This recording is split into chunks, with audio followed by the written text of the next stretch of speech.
Welcome to another episode of Music Musings. I am your host, Derek. And with me today on this rainy Saturday that we are recording is Pat. How are you, Pat? I'm good. Normally I don't have a problem with the rain, but I'm only having problem because the Mets are not doing that great against the Rockies, and it's a little dampening my mood, but I'm trying to get past it. But you know, Yeah, I mean, they're having a terrible season yeah, right now. yeah, They might pick it up towards the end of the year. Who knows? yeah, It's yeah, early in the season right now. yeah. But the Yankees are doing great. So, Yeah, if you're a Yankee fan out there, live in this moment because I'm sure soon everyone's going to get injured and then they're out. well. Hey, let's. Even though I'm not a Yankees fan, I still don't want to see that happen. All right, I need the New York teams to really hold it down for us. Okay. Listen, if one of us gets there, I'm happy with that. Exactly. That's my philosophy. But we'll see what happens this year. Who knows? Fair enough. Anything can happen. That's baseball. Yeah. Okay. Yeah. So here we are. I know we missed a week last week. Sorry, everyone. Was not feeling great. So here we are. We're ready to go. We're back in full effect. Taking our vitamins and ready to do it. Yes, actually, we are. Oh man. Man. Yeah. So let's jump into our music rotations. Okay.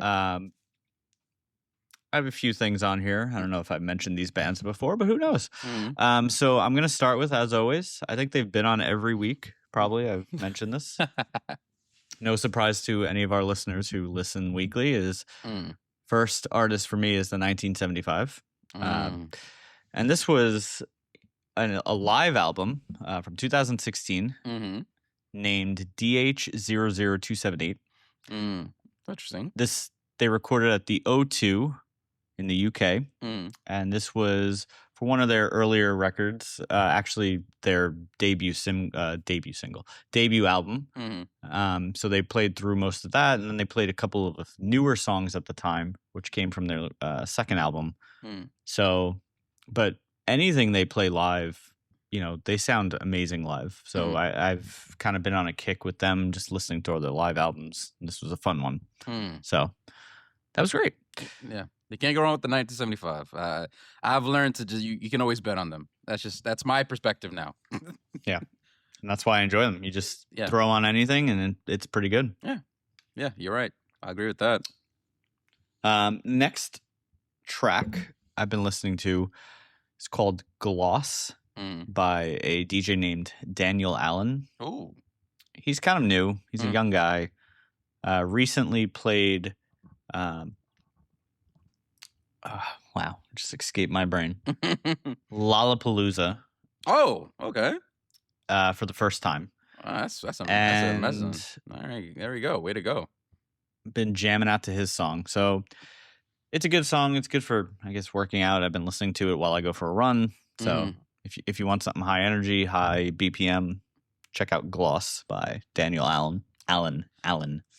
I'm definitely going to give that a shot. Please do. Next is an album by one of my favorite pop punk bands, State Champs. It's called Living Proof. Just another fun album, high energy, punk pop. So can't go wrong with it. I've listened to the entire album, top to bottom, and it's a fun album. So I like listening to it. It's just a lot of fun. I don't know what else to say about it. Nothing wrong with that. No. And then finally, the artist is Bad Sons. This song is called The Outskirts of Paradise. It's got a cool, low, mellow, alternative vibe to it. Reminds me a little bit of like MGMT for some reason, mixed with like The Killers. No, all right, wait a minute. Derek, you had this in your back pocket. You didn't tell me. You know I love both of those bands. Well, surprise, surprise. Oh, I definitely have to give this a try. I'm sorry. Sorry, guys. I was just, I love these bands. But go on, please keep talking. I'm interested now. Very, very interested. Yeah. No, it's a very lo-fi kind of track. Mm. And Bad Sons has a lot of great albums, a lot of great songs. So, this could be your introduction to Bad Sons, and please explore them because they're a great artist, they're a great band. One of my good friends kind of introduced me to them, and I've been on that, been listening to them ever since. So check them out. Very good. That's good. I'm already kind of eager after this to bump some of that. I'm definitely gonna have to give that a shot. Sorry, guys, but go on. That was really good. No, so that's been what I've been rocking with, listening to this past week. How about you? Where are you? So about a week ago, they dropped Thundercat. Everybody kind of knows him from his classic song from the 2017 that's been blowing up on viral sensations, but he dropped an album called Distracted, and I've been vibing with it. It like his bass guitar skills is ridiculous. It's great collaborations, great vibe. If you like that 70s mixed with 80s type sound, he's an artist I think you should guys check out. He's just does great fundamental work with everyone. Especially he's a great collaborator, just number one in my opinion on that. And then I've been feeling a little nostalgic lately. Been vibing with some old school De La Soul, the rap group. Yeah. So I've been vibing with them. They've actually, obviously everyone knows they, worked with Gorillaz, the band, and it's just I kind of been vibing with some old school hip hop, and ever since that summertime, episode we were talking about, all these summer jams. I've been kind of going back to the early '90s lately, so that's kind of where that's coming from. I like that. Yeah. And then the next list is 54 Ultra. I've just, I can't stop. It's always going to be a go-to for me. Derek knows. It's like your 1975. Yes. Wow. That is a. I like that comparison. Actually, you're right. That is very true. Been vibing with them. He's just does great, fantastic work. The latest song I've been vibing to the most is Sunday and Turnaround. It's great if you like that 70s 80s vibe, which I mentioned multiple times with 54 Ultra. He's your guy. And last but not least is a house legend. I've been listening to some of his stuff from the 80s and 90s, Kerry Chandler. And if anyone knows that in the house and early house sound, scene in the 80s and 90s, he was one of the biggest pioneers. And his DJing skills and production skills and just all around just great music. He's obviously one of my inspirations, but I just been vibing some old 90s type sound. That's where I've been lost in nostalgia. Nothing wrong with that. I love the 90s. So. Yeah, exactly. But that's been my rotation for this week. Very nice. Appreciate it. So I wanted to take, this week to kind of talk about a new segment that maybe we can, continue down, see how this goes.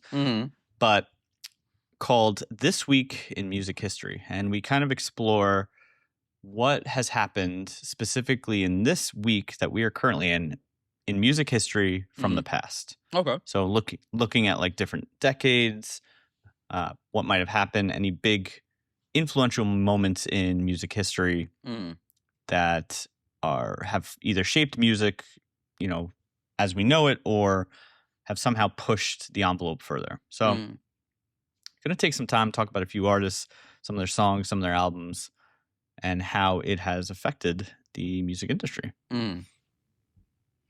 So we're going to start with a band that, I grew up listening to, my parents listened to. A lot of people have listened to them in history. A lot of people still listen to them. Kind of really burying this lead here. But you're good.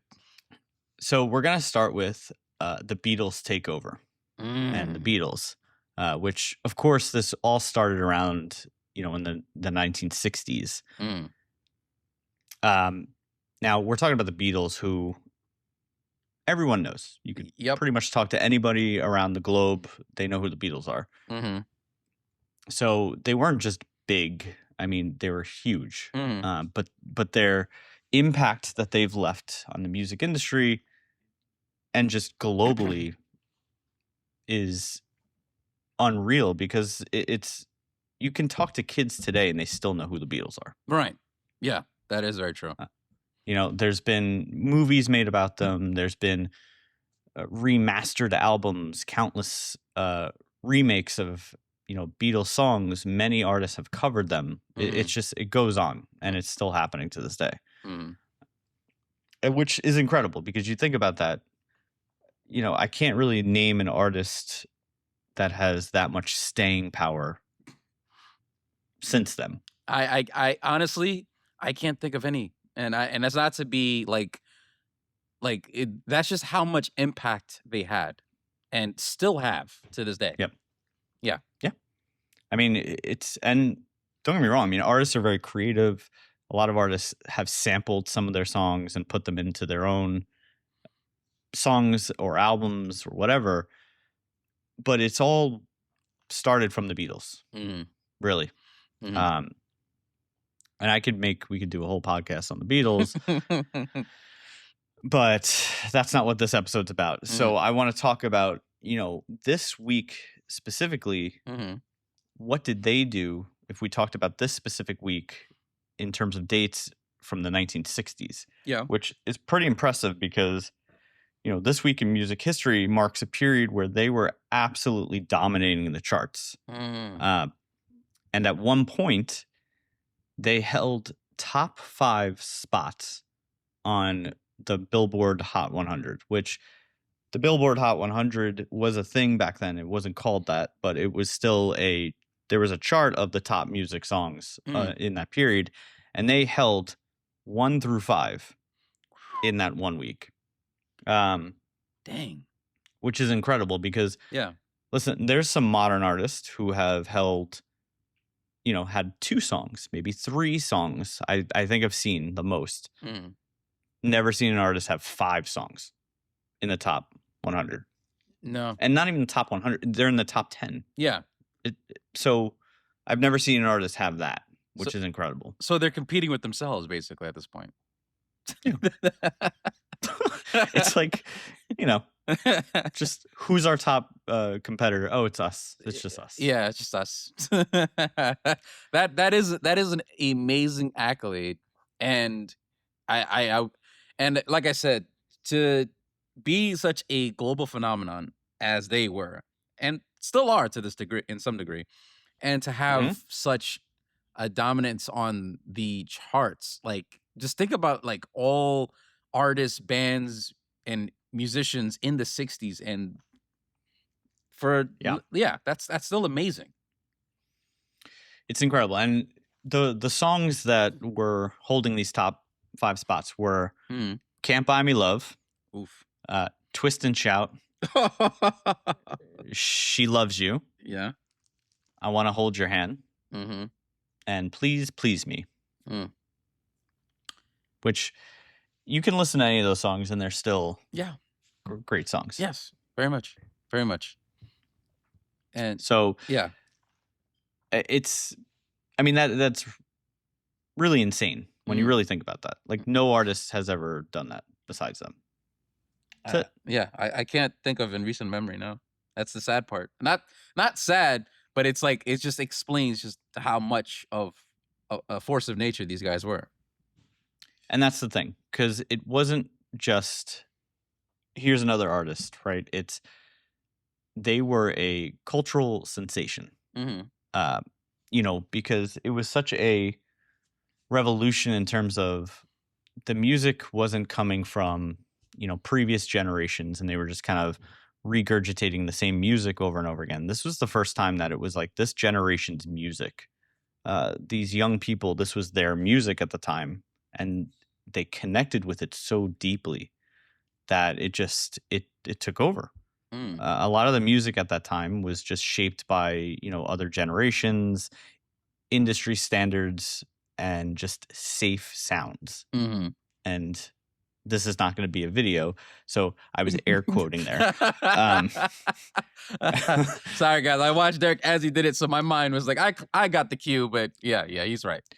But it, Yeah. you know, a lot of the producers, writers at the time, they had full control. So if it wasn't meeting that industrial or industry standard of this kind of safe look, Marketing. safe sound, Yeah. right? You know, they wouldn't do it. But the Beatles kind of came in and were like, no, we're gonna flip this. And the music was very, you know, youthful, rebellious, without being overly aggressive. So again, it was like this accessible new sound that a lot of people could get into, but it was still new. And it opened the door. It opened the door for a lot of other, pretty much for all the music that came after it. They opened that door. Because once they kind of broke into the scene, you know, it kind of kicked off this the British invasion, as they called it, during this time period. And it just became like this massive global conversation that has carried itself, you know, to where we are today. Yeah. Truly. So, yeah, wild that this was happening during this time period back in the 60s. Yeah. And I really respect the fact that they stuck to their guns and became these legends by just saying, like, we're going to do whatever sound that we want and we're going to just take a risk on ourselves.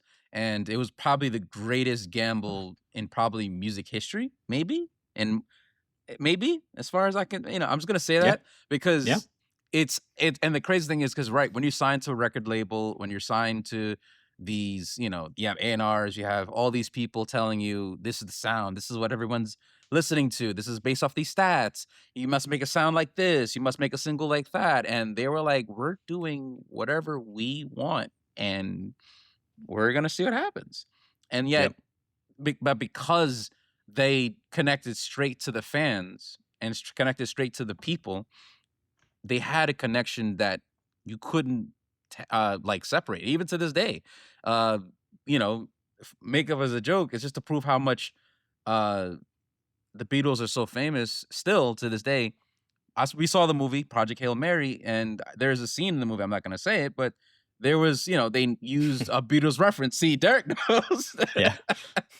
But, you know, it's just to explain that they are now like timeless. They're legends. And not even just music history, but just history. Right. Yeah. Yeah. So that kind of started, you know, in the 60s. And then I'm going to jump a little bit here, go into my next artist, because we're going to forward to the early 1990s. Ooh. And I really think, again, we have a moment where, you know, there was a lot of very specific sound for the 90s, right? And I think here, this is one of those moments where it kind of resets again with one of these artists. And I'm talking about Nirvana. And specifically, I'm talking about the album Nevermind. Because this album, you know, gained a lot of traction, but specifically, it had the single Smells Like Teen Spirit on it. Yep. Which, if you haven't heard that song, you know, are you okay?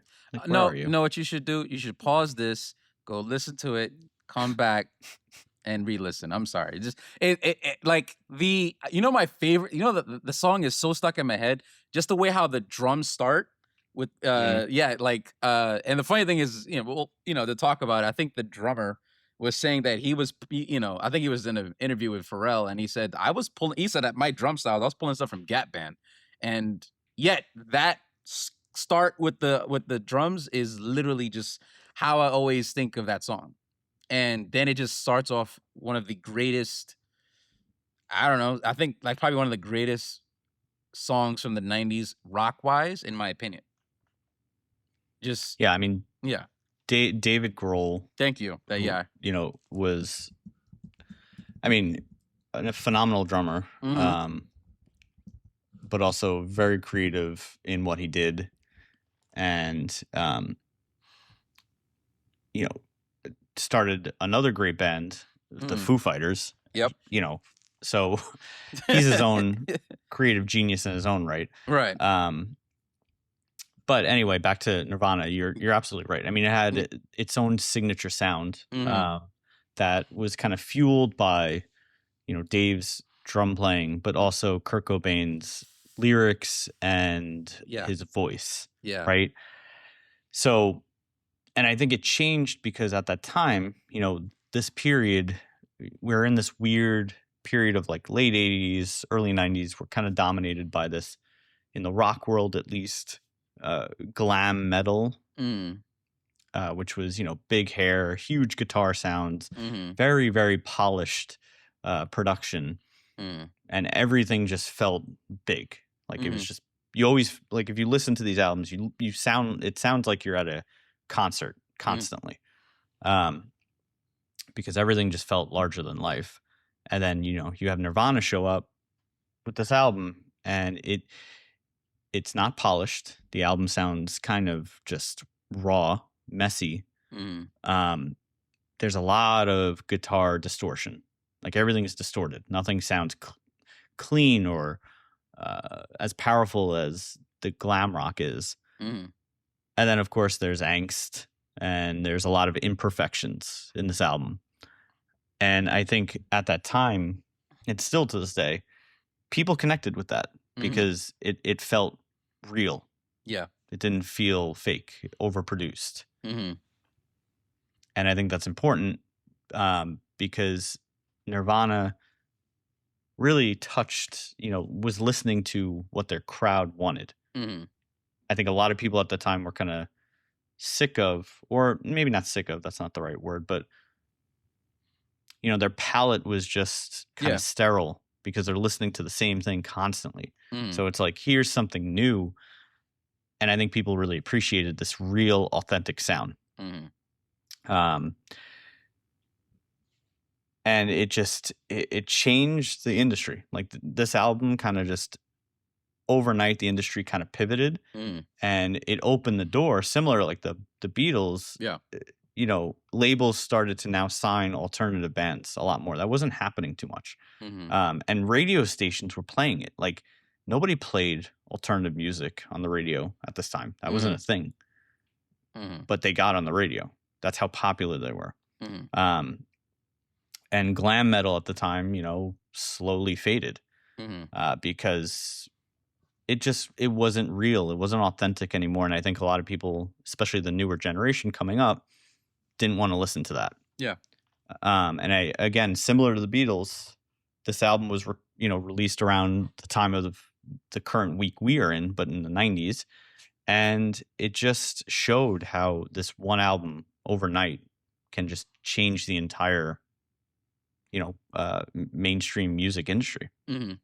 So, yeah, it's really impressive what Nirvana could do with just a single album. Yeah, and the fact that, like, as you just said, it's the same kind of, not say blueprint that the Beatles was using, where they were like, we're gonna connect to what people really want to hear, especially like the college, high school, like kind of like rebellious era of people. And the 90s was definitely a very rebellious era musically, but without a doubt, I think Nirvana was one of the, on the rock side of the rebellious idea, they were like leading it in terms of people wanted to hear real stuff. They wanted to hear not, a heavy production polished song.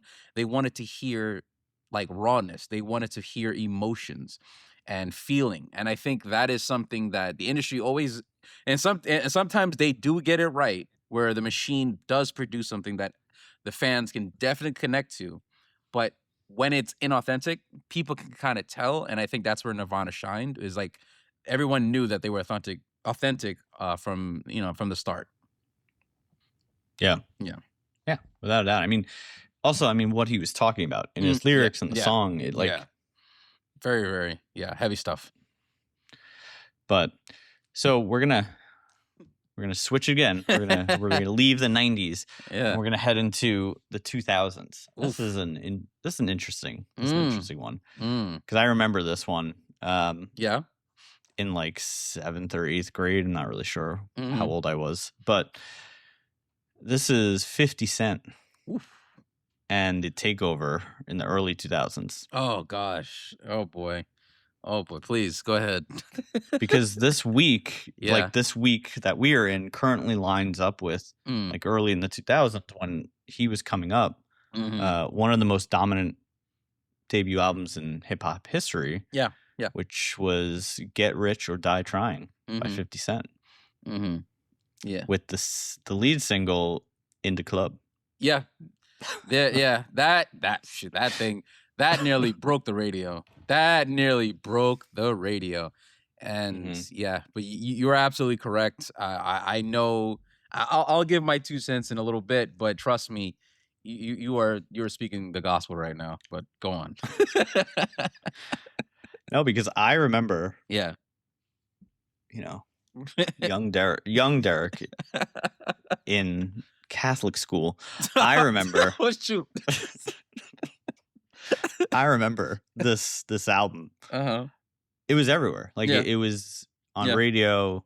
Everyone had the album. It was in clubs, in the radios, cars, TV. Like you could not get away from this album or the single at all. Yeah, you couldn't. No. You were going to hear it. It was coming at you. Yeah. This album in particular by 50 is I think without a doubt probably one of my, if not my favorite project by him. But you have so many great hits on the album, and at the same time, the one that I ironically "In the Club" was the single, but the song was it Wanksta? Was it Wanksta? I forgot what it was. I can't remember what it was, but there was a song. Wanksta. It is on that album. I had to double check because I heard it in my head, but I heard that first, and then I heard "In the Club." Ironically, so that was my path as a teenager. Oh man. But 50 Cent and Eminem did obviously Eminem signed him, and both of us are big Eminem fans.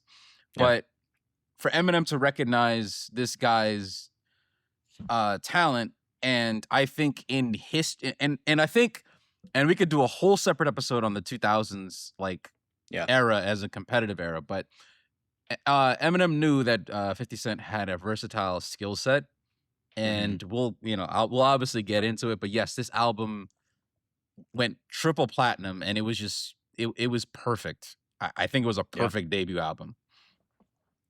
No, I mean it was insane. I mean because at that time, like hip hop was in the spotlight. I mean, there was a lot of big artists, and it was just making a scene. And this album kind of helped to define, what mainstream rap would sound like in the 2000s. It had, clean productions. Yep. Memorable hooks. I mean, In the Club. Oof. I can still remember all the lyrics to it. Yes. Yeah. What you're saying, I'm sorry, what you're saying is exactly the next thing I was about to bring up. 50 Cent has the possibly in modern hip hop or modern music's history, the best hook writing skills that I can think of. Like he not only for himself, he wrote choruses and hooks for other people. Several other artists that we probably know that didn't know, but 50 Cent wrote them. Like he obviously once he founded G Unit and with Lloyd Banks, Tony Ayo, and The Game at the time, and other artists and Young Buck, but he was writing a good portion of he was songwriting their hooks, especially their singles. Right. Which is why they had such success is 50 Cent, he's just without his rap. You're right. I'll leave it there. But I think something about, 50 that was he's such a he'll go after it and he'll get it kind of personality and persona, but I think that really is him because he worked, promoting this album and just executing this album in the perfect time, to get it out there. Yeah. I mean, this was his debut album and it went platinum. That doesn't happen normally. No. So, and then he just kept making platinum albums after that. It just kind of kept happening. Right. So, yes, he's an amazing songwriter, and he's helped a lot of other artists. But I think something else about him is he just kind of executed what he needed to do perfectly. Yeah. At this time. Yeah, and he did it. He did it, and when I actually I'm thinking about the whole album, which is there's so many hits on there, and one of my favorites that I still play to this day, which is 21 Questions. And it's more of a slower ballad, but it's this is proving that he can do the club stuff, the rap stuff, and then he can make music that are almost similar to R&B vibes. Like, he can do a great job with that. That shows like his mind is that versatile in terms of like songwriting and ideas and themes. Like, Yep. and he continued to do that when he started his own label, and then he started a rap group, and then he helped make sure their careers explode. So yeah, without a doubt, he was a phenomenon. Like, and he still is. Yep. And I mean, less in the music as much, but even in the 2000s, that he was like a LeBron James. Like, good luck, bro. Good luck, bro. Yeah. Oh man, but yeah, please go. No, so we early 2000s. That's kind of where we're at, and now let's make that shift. Oof. Let's get into more recent. Okay. The streaming era shift. Mhm. So this is very recent. And I was kind of struggling a little bit with this, but there's one song that recently just kind of came to my mind. Go for it. Because, it had a ridiculous amount of success, and it just kind of came out of nowhere. Mm-hmm. Old Town Road by Lil Nas X. Sorry, guys. I apologize. That. Go on, Derek. I can't be professional for this one. I'm sorry. It's the song. The song wasn't supposed to work. No, because it wasn't. I thought it was a parody. I thought it was a joke when it first came out. Yeah, like a parody. Yeah. Because it's blending country and hip hop, and it started as a meme on TikTok. Yep. Mm-hmm. So I immediately was just like, oh, this is a joke. Yeah, I thought so too. But it didn't die. It just kept going. Like, it's everywhere. It was just everywhere. 2019 was that song dominated everywhere. That I really was surprised. Like, I thought, okay, this is a joke or a fad or a parody. It's gonna die out in a week or two. No, it did not. And sad to to admit it, it was in my rotation too at one point, and I'll admit that. I don't think it was ever in my rotation, but it was definitely in my head. Yes. Yeah. It got into my brain, and it just stayed with me. It became the longest running #1 song in Billboard history. I'm sorry. I should laugh at that because it was, I don't know if he, obviously I'm not in his head. I'm not going to pretend to be Lil Nas X. How did he, I get it. He really, wanted to be music, and he wanted to be in hip hop and country. And I love that for him. But when he was recording this, did he had to think this is going to be like a joke? I don't know. It sounds silly, but it's also catchy. I don't know. But he was smart in how he got this song out there. Because, again, I think this was another shift of he used, the platforms that were, 2018, TikTok and all these things and viral moments were kind of in their infancy. But he showed that no, I can use these tools to create these viral moments, the TikTok and all that, using the songs to launch his career, essentially. Yeah. and he got past all the gatekeeping, like the labels, radio, traditional promotion. Like he got past it and became the longest running number one song in Billboard history. I respect it. I like I get it, and this is where we go back to, and we're starting to see a pattern here, as with the Beatles, Nirvana, 50 Cent, Lil Nas X. You're starting to see a pattern, like. They said, okay, cool. Especially Lil Nas X saying, I understand the industry doesn't want to use me or doesn't want me involved. You know what? That's fine. That the gatekeeping that they were doing with the radios, he's like, I will pander to the younger generation, my generation, which is going to listen to what? On social media, TikTok, SoundCloud, whatever viral platform there is, and I'll get my fans that way. And yeah. What did he do? Broke history. Broke like historical records. Yeah. And I think it shows that the audience really is what decides what song or what album is going to make history. It's not the labels, it's not the industry at the end of the day. It's the people listening to it. And he just kind of found a way to get around all the loopholes and the gatekeeping to get to the audience and say, hey, check out this. What do you think? And sure enough, people kept using it over and over again in their reels and TikTok or whatever. And he made history. So it's incredible. It really is. Yeah. And he opened this door or started the momentum, which I think we're seeing a lot now, which is you don't have to go the traditional route to get famous. No. You can now use these other platforms to do it. And that's what he did. Yeah. He recognized that, and now that's kind of what every artist since 2019, 2020 has done. Like whether it doesn't even matter what genre. Like it could be in pop, hip hop, or bands, house, electronic music. They're saying, I'm going to connect to where people are going to listen to, which is what? Social media, the Instagram, the TikTok reels.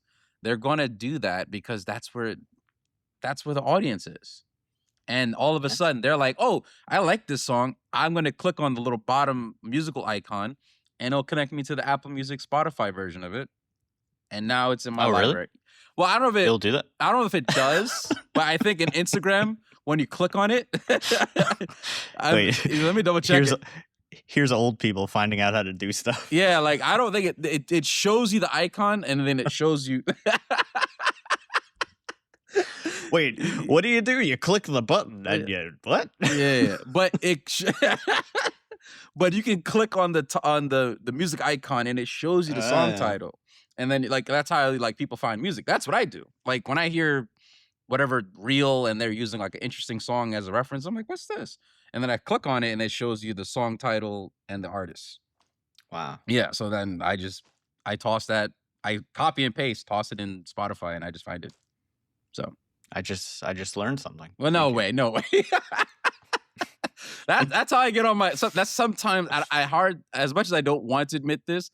That explains why I get so much new music sometimes, is because I just listen to it and I'm like, oh, I like this, and I'm like, I want to hear it in full length, not a 30-second version of it, and that's how I do it. But nonetheless, long story short, that method I just described, Lil Nas X created that.